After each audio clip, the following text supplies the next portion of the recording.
a little bit towards the end. Oh, am I freezing? That you stay towards the end a little bit, just so that the computer or the files finish uploading into the cloud, and that way I can take some of the clips and then rearrange them, and you can use them for social media if you'd like. When do you expect this to be posted out? So this one is going to be going out on April 30th. Sweet. Mm-hmm. And we'll tag you on LinkedIn, all that good stuff as well, if you like. Thank you. Please. Okay, so let me do a little bit of a countdown here, and then we'll start. All right, so 3, 1. Hello, everyone. Danny here with Question Pro. Today, I'm very excited because we have a special guest. This episode is going to be called, Are You Satisfied? The Evolution of Customer Satisfaction Measurement. So let's go ahead and start with people that we do know. We'll go ahead and go with Dan, Chris, and then Greg as best for last. Awesome. Greg is definitely the best for last. So I'm Dan Fleetwood, President of Research and Insights here at Question Pro, and it's good to be back on MRX and Unplugged. And I'm Chris Robson. I'm the VP of Managed Services for Question Pro, and I'm usually brought onto these as the tame geek, the methodology wonk in the room. So I'll add some boring scientific stuff onto this as we go forward. All right. And I'm Greg Timpany, the player to be named later. My background, again, 20 plus years on working on both sides of the fence, client side, and development agencies, research agencies. Currently, I'm working in the dairy industry of all places, and as a business insight lead for Dairy Max. That's one of the state and regional dairy promotion boards in the U.S. And at the end of the day, my goal is to help quantify my clients' gut feelings so they can make better decisions based on solid information. Fantastic. So Greg has brought us an interesting PowerPoint here. We'll include it at the very end if anyone wants to download it, where to look for that. And I'll just give you guys a brief sneak peek into it. Great agenda here, the brief history, common methods, and we'll follow along a little bit, just kind of talking about it on our own here. So if you guys want the how-to on how to get this, you guys are going to have to stick around. So before we start, I would like to talk about the history of CSAT research. Greg, can you walk us through some of the historical evolution in it and how it's shifted over time? Certainly. Let's get started. You have to go back to the early 1900s when businesses began collecting customer feedback through informal means such as comment cards, or actually having direct interactions with customers. Moving forward up into the 60s, that's when we saw the rise of survey-based feedback. And at that time, it was more than likely going to be a mail survey or a phone survey. Get into the 80s and 90s, and at that point, you're starting to see the emergence of structured metrics, CRM systems. And this is really when customer satisfaction measurement as we know it started to gain ground. Now, interestingly, the initial reluctance to conducting these kind of satisfaction studies with customers was born out of cost concerns, and that's present even today. The fear of being told exactly how well or how poorly the organization was doing, I think that's still present today even. And the uncertainty of how to respond to the information that they collected. Again, that too is present today in a lot of organizations. Moving into the early 2000s, you see the rise of digital transformation and the use of real-time analytics. In fact, in 2008, this is when Starbucks launched their My Starbucks Idea platform, which allowed customers to submit and vote on ideas, and fostering engagement, innovation, and hopefully a deeper relationship with the company. Now you get into where we're at here in 2025, and you're looking at an age where AI, personalization, and predictive analytics are driving the show to a large degree. You get companies like Netflix and Amazon utilizing AI algorithms to analyze user behavior and provide personalized recommendations, some of which we may or may not agree with, but that's another story. And again, with the goal of enhancing customer satisfaction. So long story short, we've moved from comment cards and shaking somebody's hand to having a computer system tell us what they think we ought to watch. did see this fun fact on TikTok. I saw a review. I'm not too sure of what the product was, but it was inscribed in a rock. And it was essentially someone complaining about the quality of a product in a very sassy way. I'm not sure if it was in BC or maybe like, after that, but it was very, very old, and it was very cool to see that. So I think customer service has been around for a very long time. Very long time. So CSAT, I believe, is one of the ways that we do market research. Would either of you guys like to chime in on that, Dan or Chris? Yeah, Chris, I'll let you go. Okay. Yeah. So yes. As Greg was saying, we've had this long history, and customer feedback has been done in many different ways. When Greg mentioned the going back to the early 20th century, the early 1900s, the interesting thing there, if you think about what customer satisfaction meant, that was the time when a lot of very high touch, very customer centric businesses came up. Think of the department stores. That was the golden age of the department store, where knowing the name of the customer, knowing what the customer is likely to want, and of course these were pandering to the rich. Let's be very clear about that. But that was an example of a time where customer service was forefront in terms of, if you wanted to be successful in those kind of businesses, you had to have the level of satisfaction.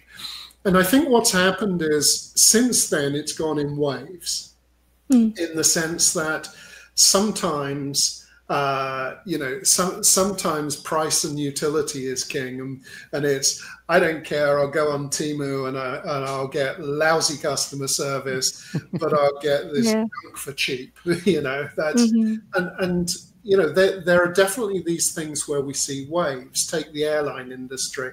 I never forget that if you go back 15 years or so ago, whenever they did satisfaction analyses of the airline industry, consistently the lowest satisfaction was Spirit Airlines, and consistently the highest growth was Spirit Airlines. Okay, the reason being that they had positioned themselves where they said, we don't care we have lousy customer service. You don't care we have lousy customer service. You're flying us. Now, of course, that's changed now. And of course, are they bankrupt now, Chris? Still exist, actually, at the moment. I know they filed bankruptcy, right? Yeah, they're either out of business or in the process of going out. Yeah. No. And so, and the reason I bring that up is because these things do go in cycles, and you can build businesses with poor customer service, but they're not sustainable, and you can't protect your business from other people. Okay, so for short periods of time, you can do really, really well.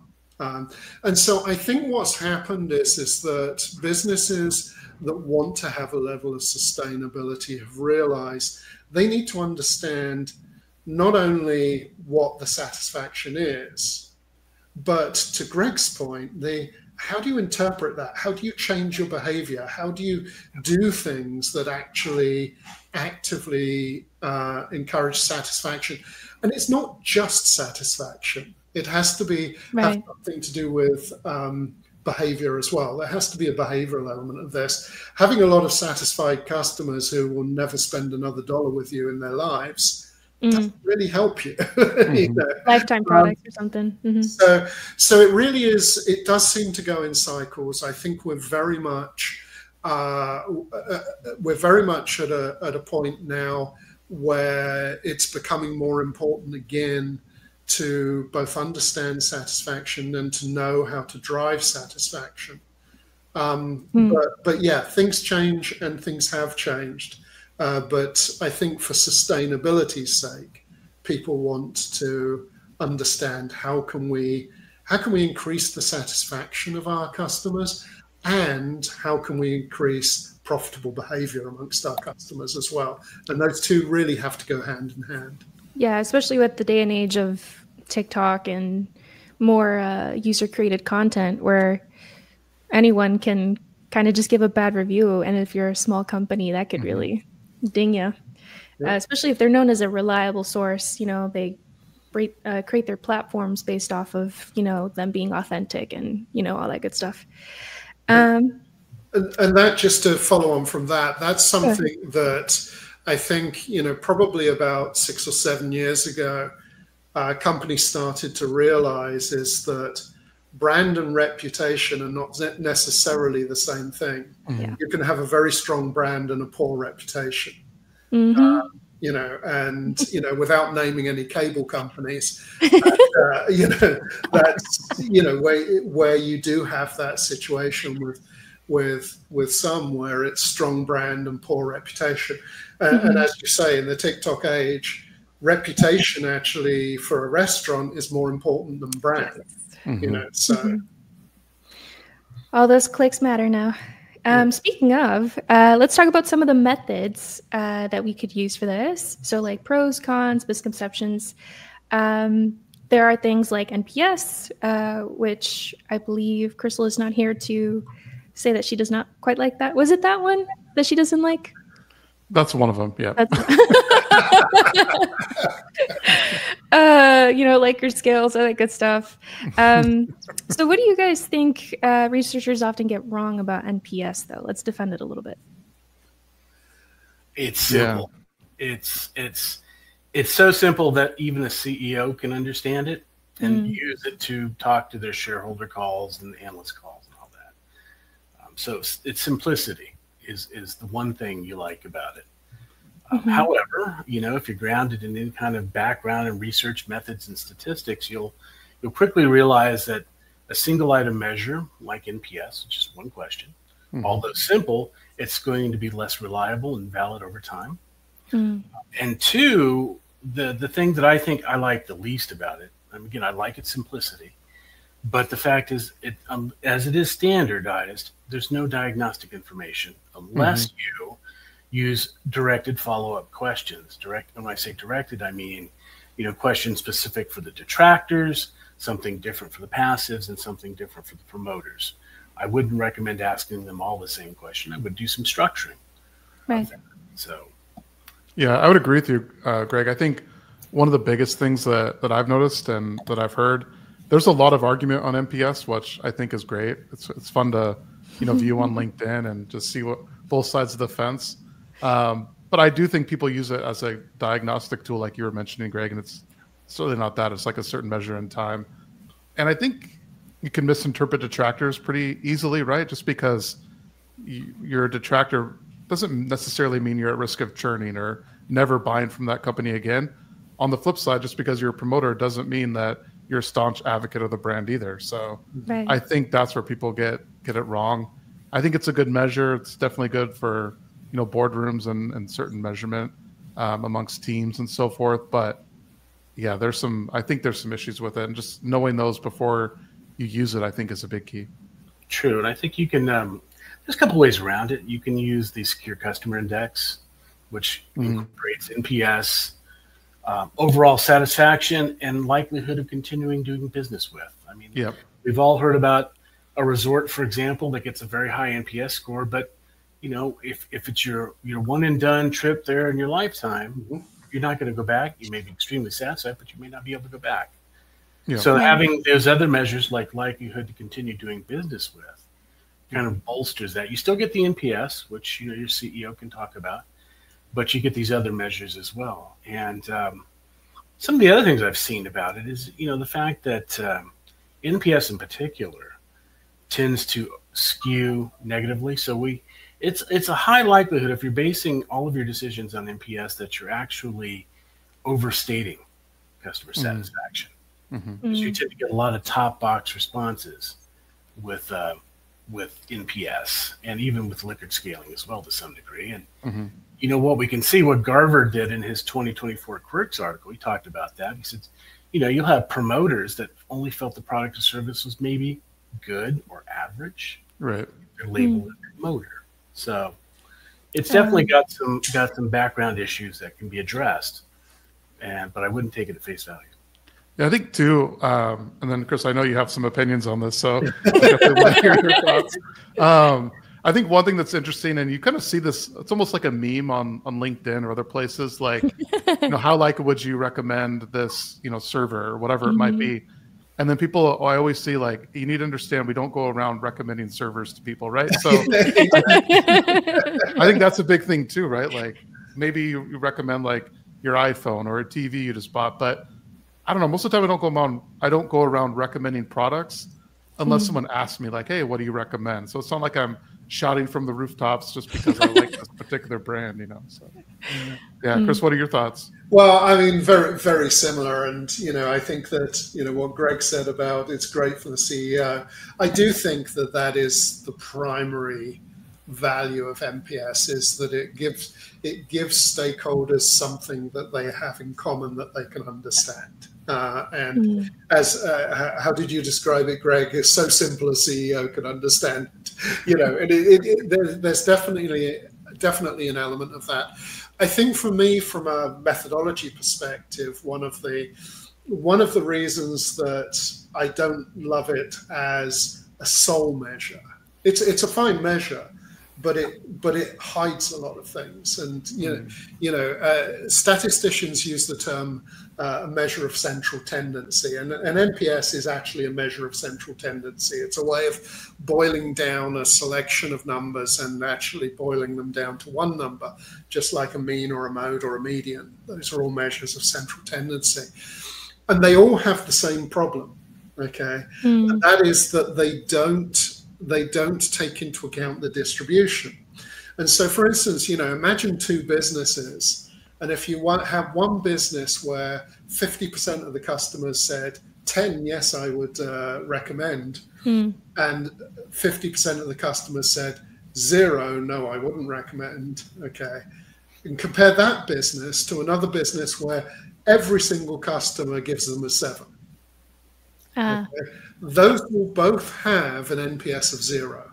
Both those businesses, yet they're very, very different businesses. And this is why when people talk about NPSs of polarizing brands, like take something like Apple. If you've ever done satisfaction and NPSs on Apple, they get a very low NPS score when you do it. The reason, if you're doing it against the whole market, okay. And the reason is because there's an equal number of promoters as there are attractors. They polarize the people. And all the brands we think of that are polarizing, like Apple or Facebook or Tesla or any of those which have this polarizing effect on people, have very, very mediocre NPS values. And it's not telling the whole story. It's not talking about that polarization, which is actually an important part when you try and understand whether they're successful or not successful.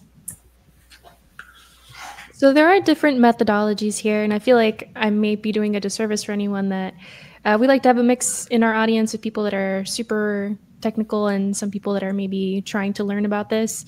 So for anyone that doesn't know, the NPS is a simple and widely used but criticized method for lack of diagnostic insights that doesn't always correlate with loyalty or future behavior. And then there's the Likert scale. That's a long-standing use in social science and marketing and easy to implement, but prone to top box bias and scale fatigue. And then there are other ones that are included in Greg's slides. So I would like to talk about some of the other ones that are used in CSAT. Do you guys have any favorites? Any that you guys recommend above other ones?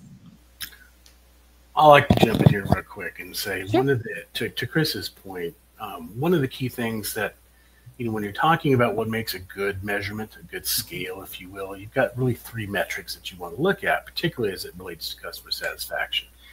You really want lower satisfaction mean scores. You don't want everybody clustered on one end or the other. Okay. You really want fewer top box responses. And you generally would like to see a more normal distribution, less skew one way or the other.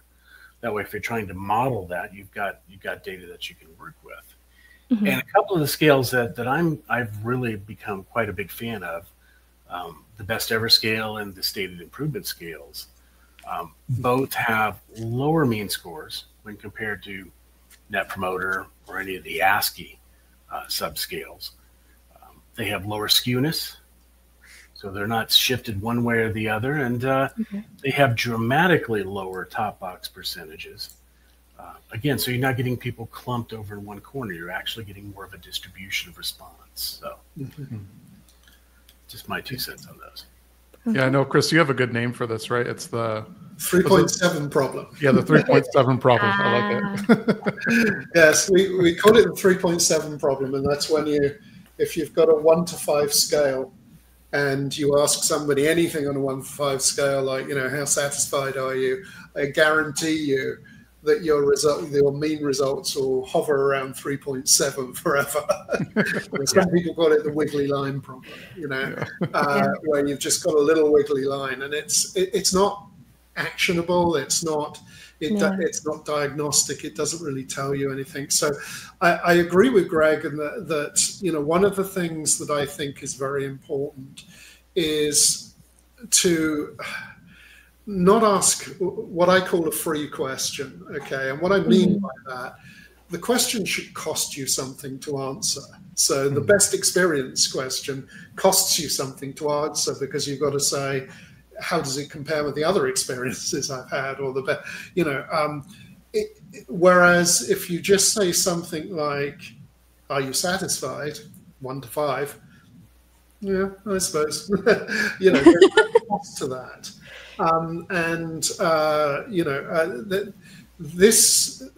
When there's no cost to the respondent in the question, and by cost I mean they don't have to mentally make a trade-off, then it's not very predictive. I wrote an article about this for Martech magazine, which maybe Daniela, I'll give you the link and you can add it for the viewers of this.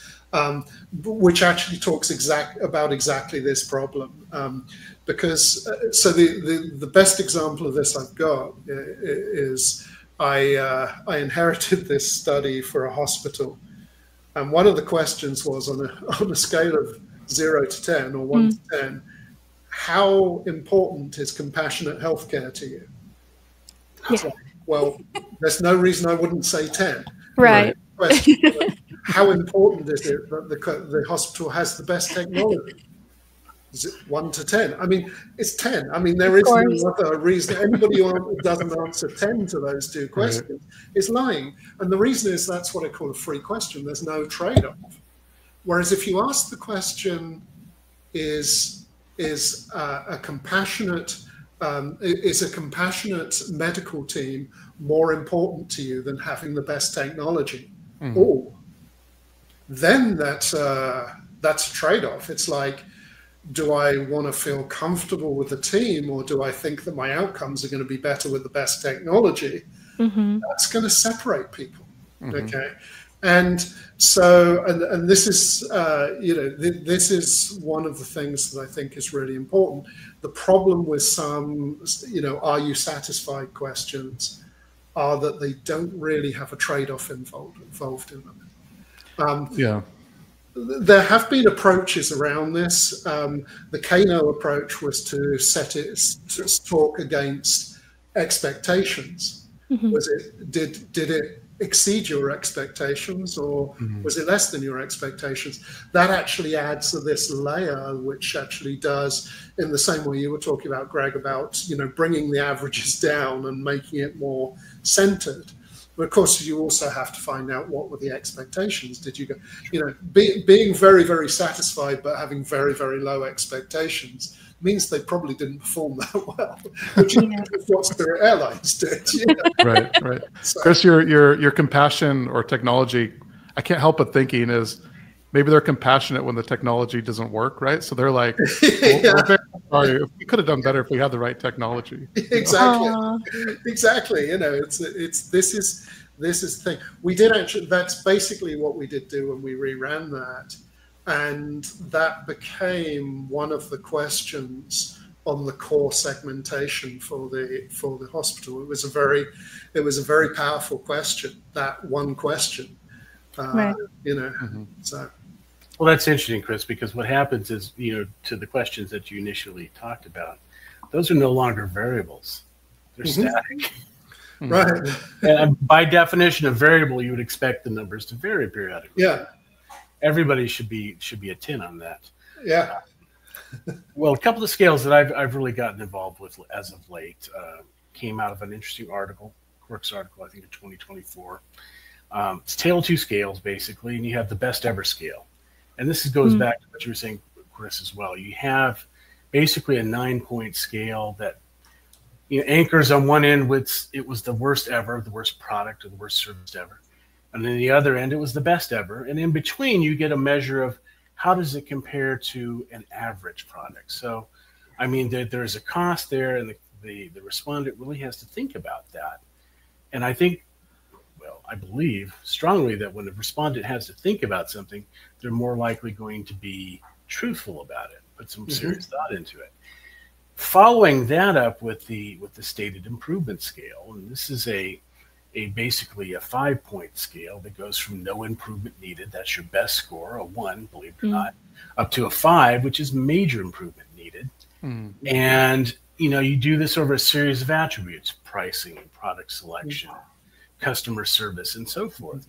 And what you get when you combine these two is a really strong measure that you can take to the CMO, the CFO, or whomever at the organization and say, not only can we tell you what people think about our product or service, but they've also given us this deep information about how to improve it.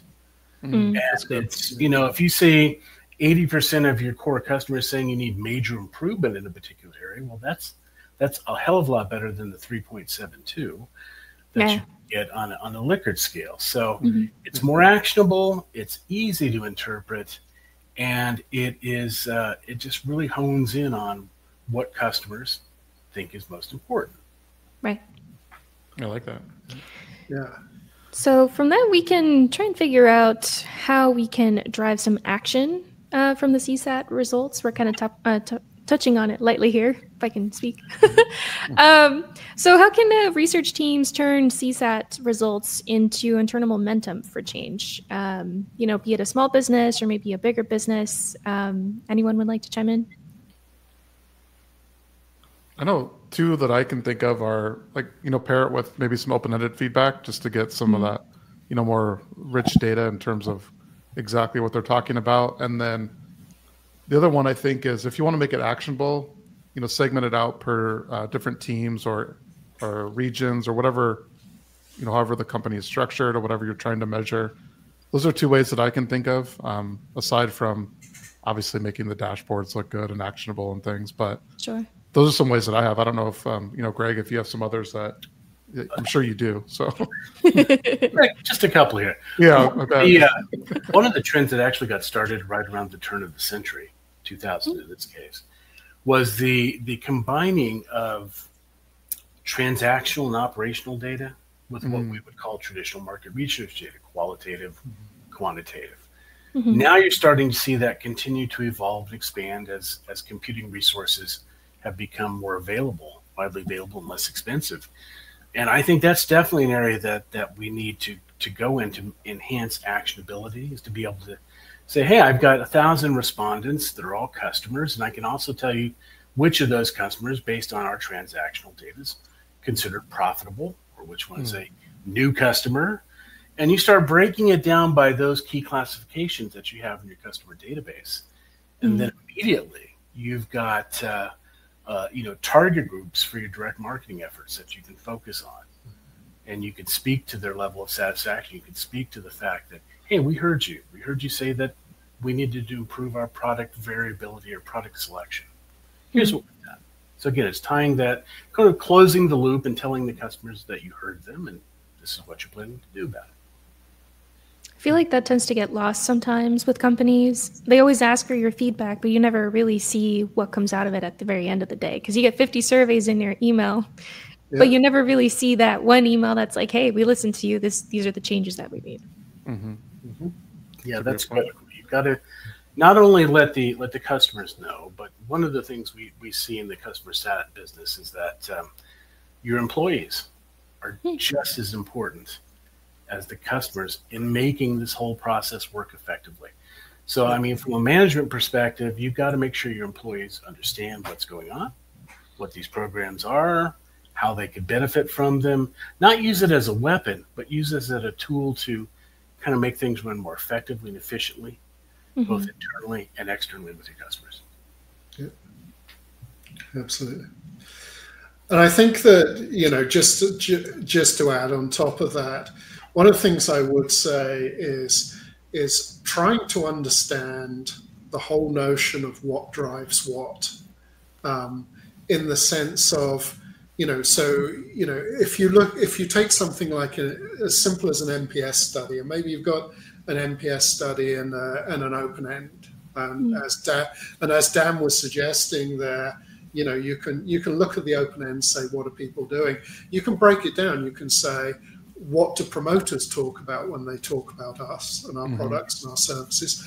What do the detractors talk about when they talk about our products and services? If you do that, you'll find that they tend to be two very distinct sets of subjects. And of course, nowadays with better AI capabilities and LLM capabilities, we can take these things apart even further, and in fact go back the other way.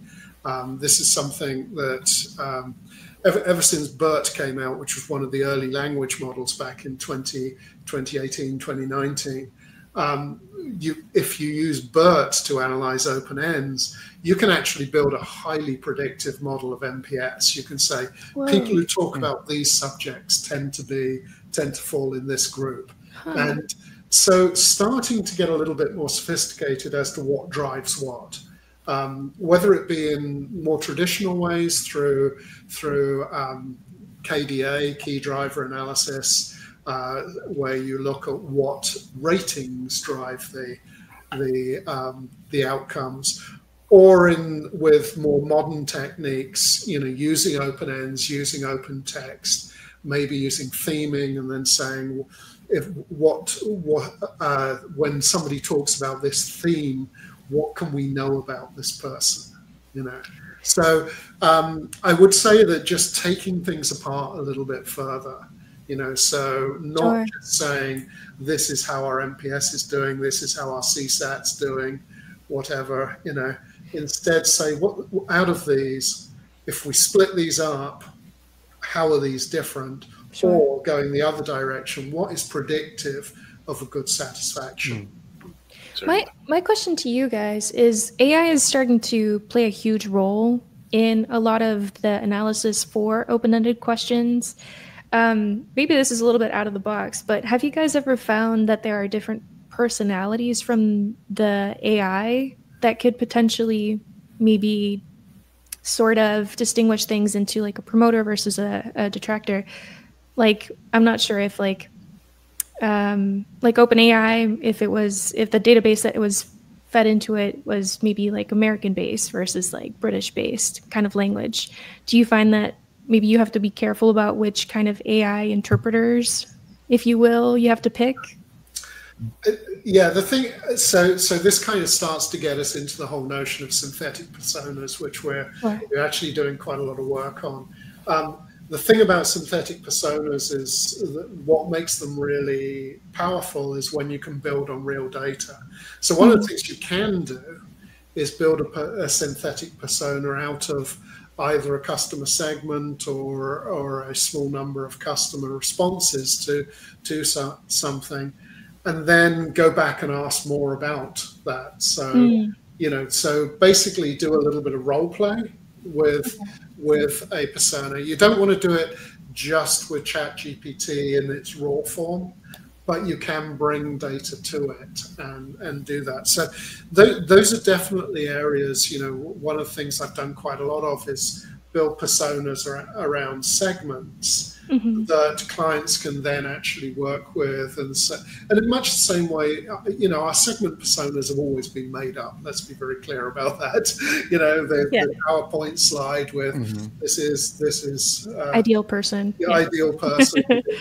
But you can then actually find out more depth to that. So you know, we're kind of in early days in some of the synthetic persona work, but definitely synthetic personas are going to be important. In terms of the difference between British bots and American bots, I wouldn't like to say at this point.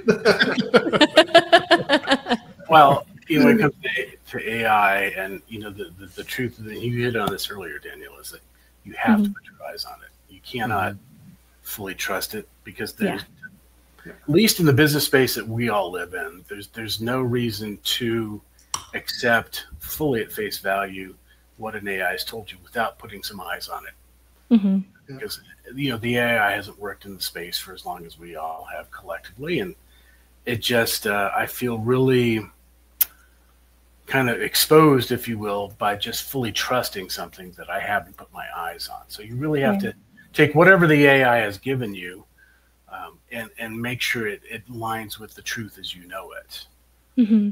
That's I think you have to be careful too with different like euphemisms or slang, right? And how we use them. Yes. Like you could say, oh, that's a badass phone, I really like it, you know, but then the AI might see, or the LMM might see bad and like, oh, that's, you know, that's not a good thing. Negative. But in fact, it's good, right? So there's a number of different examples like that I've seen, but I think that's where you have to be careful. And I'm sure it's only a matter of time, and we can train these models to get smarter with these things. But Chris, you've probably seen it get smarter over time too, with some of these different you know, slangs out there and so forth. Absolutely. And the trouble is as well, I think that, you know, when we think of AI, we tend to think of chatbots and things like that. There's a lot more to the technology than that. I keep on saying to people, and I will say it, I will probably still be saying it on my deathbed, ChatGPT is the demo version. Okay. Oh, wow. It is only showing one use of the technology. That is to generate a conversation and to have a very plausible conversation. There's a lot more to the technology than that. I mentioned BERT earlier. One of the underlying technologies in the modern strand of LLMs is the notion of embedding. And what that means is taking text or images or spoken word or whatever, and placing it into some semantic space. And that part of it is phenomenally powerful. And, you know, I mentioned earlier the thing about, you know, taking open ends and using them to build a predictive model of NPS. That was not using a full LLM. It was only using the embedding part of, sorry, I just... It's okay. It's like, but that was not using the full LLM. That was using the just the embedding part of the technology to put the words into a semantic space, and then from where the words were put in that mathematical space, to then use that to predict, in that case, NPS. So it's not just about ChatGPT. Like I say, that to my mind is just one application. Sure. There are a lot of associated technologies that have allowed ChatGPT to happen, but which can be used, for instance, one of the ways you can use it is to automatically cluster open ends. So if you've got 20,000 responses on a satisfaction survey, you can use just the embedding part to cluster those into like responses, and not just ones that are close in terms of the words used, but actually in the semantic meaning, things that have similar meanings. And so that's really powerful when you look at satisfaction data. I think in a very rudimentary way, I went through that process in training Salesforce's Einstein. Initially, I went through like an actual comment section of all of our social media, compiled it, I absorbed that information, and then at the very end of it, I trained it by selecting a few keywords here and there that were pretty common and what it was associated with, positive, neutral, or negative. But yeah, I mean, speaking of, let's look at the future of CSAT. What is going to come next? What do you guys think is going to be the biggest mindset shift that we need and how we can think about satisfaction today? Well, one of the things I'd always like to kind of evolve into and end with is that the realization that customer satisfaction is a necessary but not sufficient condition for customer loyalty and retention. We really need to understand the drivers of both satisfaction and loyalty if we want to retain those customers. And as we all know, it's less expensive to retain as opposed to acquire a new customer. So definitely want to put interest there. Going forward, I could definitely see, again, the whole concept of, again, it's not just the customer, but it's also the employee. And you could even look at your vendors perhaps and their ability to deliver to a product to you on time to sell to your customers. So it's a web. It is certainly more of a web than a lot of people will relate to. And another thing, I guess, kind of closing out what I have is that at some point, somebody in the organization is going to ask you, well, what was your return on investment? These customer satisfaction measurements. So you have to be prepared to answer that question, and you want to weave it into your process as early as possible. It may not be an immediate question that you get, but you will get that question at some point.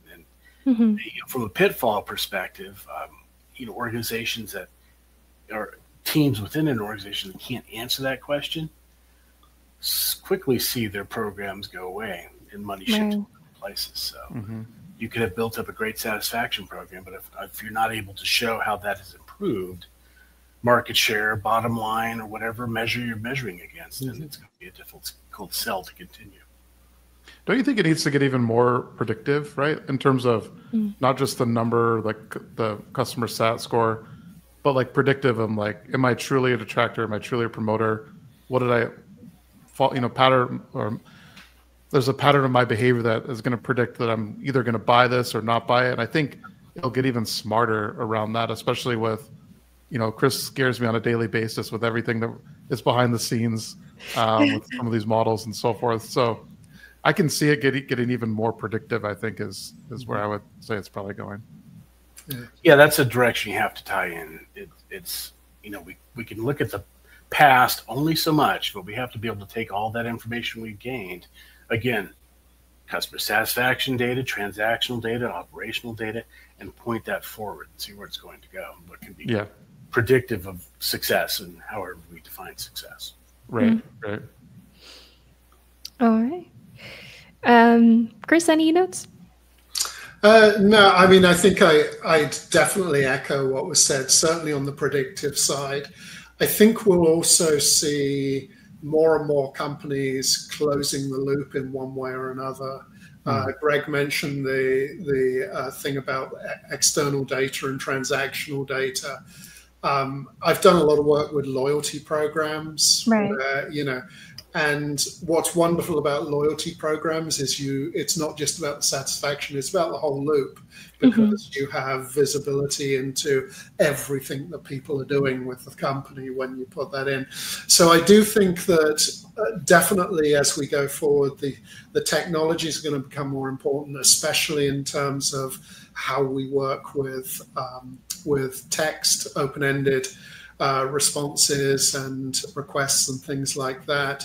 The questionnaires have to get shorter. Okay. Here. I'll second that. That is entirely, that's a whole nother segment on how to. It is. It's a recurring theme on MRX Unplugged.